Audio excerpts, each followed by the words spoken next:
आज या ठिकाणी माझ्या पतीला जर काही झालं तर मी नक्की आमदार खासदार आणि हे प्रशासन सोडणार नाही आणि ही तक्रार मी ठिकाणी दिसतंय।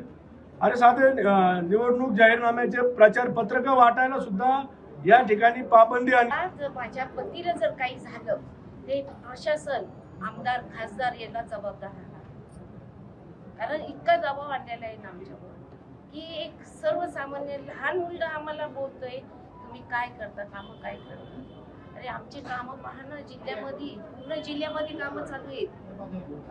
तुम्ही कोण आहे, कुठले काय आहे, तुमचं काम काय आणि आमचं काम काय ते पाहावं ना त्यांनी आणि नंतर आरोप करावं। कारण आपण पाहतो की प्रत्येक ठिकाणी जे काम करतात ते त्यांना नक्कीच माघारी खेचल्या जातात। आज या ठिकाणी माझ्या पतीला जर काही झालं तर मी नक्की आमदार खासदार आणि हे प्रशासन सोडणार नाही आणि ही तक्रार मी मुख्यमंत्र्यांकडे करते। शिवसेनेचे उमेदवार आणि शिवसेनेचे जिल्हा प्रमुख अनिल शिंदे साहेबांना त्यांच्या घरी ज्या पद्धतीने पोलिसांनी आणि निवडणुकीशी संबंधित अधिकाऱ्यांनी जो छापा टाकला, धाड टाकली, त्यामुळं ते आता अत्यावस्थ अवस्थेत आनंद ऋषी हॉस्पिटलमध्ये त्यांना दाखल करावं लागलेलं आहे। खरं तर जेव्हापासून शिवसेनेने स्वबळावर या महानगरपालिकेची निवडणूक लढवण्याचा निर्णय घेतला, हे काही स्वतःला बलाढ्य बनवणाऱ्या लोकांना पचलेलं नाही, लोकप्रतिनिधींना पचलेलं नाही आणि म्हणून कुठली तरी कपट कारस्थानं करायची आणि शिवसेनेचे जे पदाधिकारी आहेत, जे उमेदवार आहेत,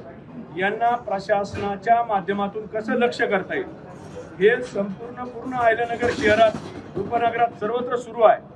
शिवसेनेचे उमेदवार प्रचार करत असतील तर त्यांच्या मागे गुंड जातात, त्या गुंडांना इनडायरेक्टली प्रोटेक्शन पोलिसांचं प्रशासनाचं असतं की काय असं चित्र त्या ठिकाणी दिसतंय।